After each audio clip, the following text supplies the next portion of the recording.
out any further. Rather than trying to go to trial, ABC is choosing to settle.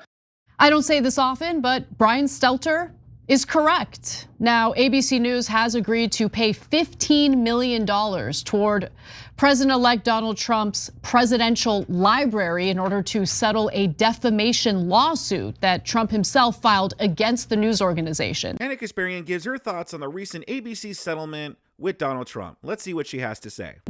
Now, Trump filed this suit against ABC News over anchor George Stephanopoulos, inaccurately claiming at the time that Trump was found liable for rape in the E. Jean Carroll case.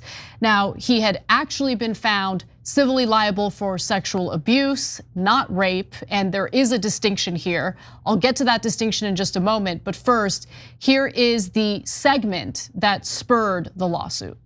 And you've endorsed Donald Trump for president. Judges and two separate juries have found him liable for rape and for defaming the victim of that rape. How do you square your endorsement of Donald Trump with the testimony we just saw? Well, I will tell you, I was raped at the age of 16. And any rape victim will tell you, I've lived for 30 years with an incredible amount of shame over being raped. I didn't come forward because of that judgment and shame that I felt. And it's a shame that you will never feel, George, and I'm not gonna sit here on your show and be asked a question meant to shame me about another potential rape victim. I'm not gonna do that. It's actually not about shaming you. It's a question about Donald Trump. No, you are shaming me. You've endorsed Donald Trump for president. Right. Donald Trump has been found liable for rape by a jury. Donald Trump has been found liable for defaming the victim of that rape by a jury. Now, just to give you further context, Stephanopoulos was referring to a lawsuit by E. Jean Carroll, who alleged that Trump raped her in 1996 in the dressing room of a New York City department store. While the jury found that Carroll's attorneys did not prove the rape allegation, they did agree that Trump forcibly sexually abused and defamed her and ruled that Trump had to pay Carroll $5 million. They were gonna do what is it called when you're depositions? They were about to do depositions. ABC News decides, let's settle it instead. As part of the settlement, ABC will pay the $15 million to the Trump Presidential Library, which currently only exists online, plus another $1 million in Trump's attorney fees, court records show. That $1 million is to be paid by George Stephanopoulos himself. And the network also added a note to the online story about the interview, noting that both ABC and Stephanopoulos regret the comments. Now look, this has made members of the media, legal experts, and liberal pundits very upset because they feel that this sets a terrible precedent for the press. So Democratic attorney Mark Elias wrote, "Knee bent, ring kissed, another legacy news outlet chooses obedience." Reporter Oliver Willis argued on Threads that this is actually how democracy dies. MSNBC legal analyst Barbara McQuaid believes that this settlement will have a chilling effect on the media. And I think that those predictions might be correct because now we're hearing that Donald Trump is in fact emboldened and is now planning on filing lawsuits against pollsters, lawsuits against CBS, Bob Woodward, the Des Moines Register. In fact, here he is talking about. Well, why shouldn't he? The media has defamed him for all these years. And if he's able to sue them for it, why not? You know, it's so funny that these Democrats, the party of, oh, we're anti-fake news, you got to crack down on fake news and spreading misinformation. But they are the kings of spreading misinformation, and I am all for Donald Trump going after these people. What do you guys think, though? Sound off in the comment section below. Let's continue. Ann Seltzer's Iowa poll leading up to the election, which was pretty ridiculous, but suing her over it sounds a little crazy. Let's watch. I'm doing this not because I want to. I'm doing this because I feel I have an obligation to. I'm going to be bringing one against the people in Iowa, their newspaper, which had a very, very good pollster who got me right all the time.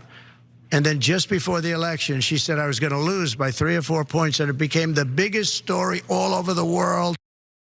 So, look, I am worried about the chilling effect on the press. Now, the press should be careful and you shouldn't be sloppy and you should go out of your way to be accurate. But the other thing is, look, in order to win a defamation suit, the person filing the suit would have to prove actual malice, meaning that the Trump team would have to prove that George Stephanopoulos knowingly lied and kept saying that he was found liable of rape. And so I don't know why they decided to. Okay, go ahead, since you know. Yeah, so look, do I know for a fact, do I have by saying their internal documents? Of course not. But my significant guess here is that they were going to go to deposition and discovery, and Stephanopoulos was going to testify the next day, and they didn't want that. And they did, and that's the real reason they settled, not because they're going to lose, but because they have damaging things that would be found out in discovery. And so probably about completely other topics, right? So they did this as a way to cover their own ass, but it damned us all.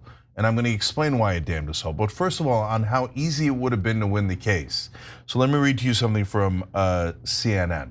A judge concluded in August 2023, when dismissing Trump's countersuit against Carroll, that the claim that Trump raped Carroll was, quote, substantially true. The judge wrote that Trump, quote, raped her in the broader sense of that word as people generally understand it, though not as it is narrowly defined by New York state law. So what Anna read you about New York state law is true, and that would have been helpful to Trump in his case.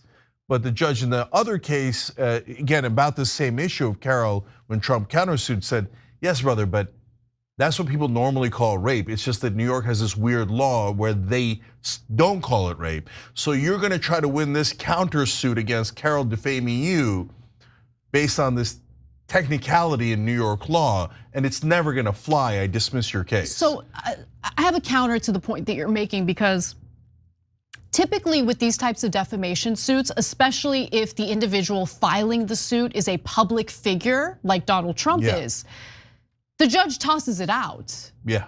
Because it's incredibly difficult to prove actual malice. Yeah. So there's gotta be a reason why the judge didn't toss it out.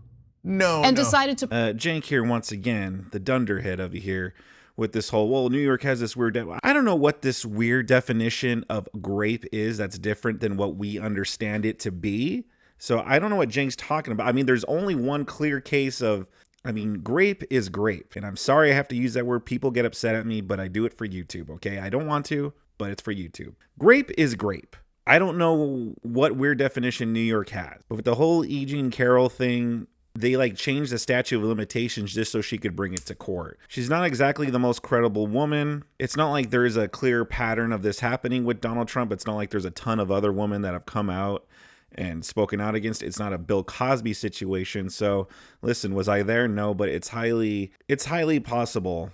I should say it's most likely that she's making it up and lying, because again, she's not exactly the most credible woman here. In terms of setting this precedent against the media, this should scare the media, because they should do more of their due diligence to be more accurate. How come it's okay to sue Alex Jones for saying conspiracy theories about Sandy Hook? Oh, but the media could say whatever they want about Donald Trump and suffer no repercussions? It's unbelievable. Of course, we all know the Democrats, they don't stand on principle. They don't stand on anything. It's just, if it's against Trump, then it's good.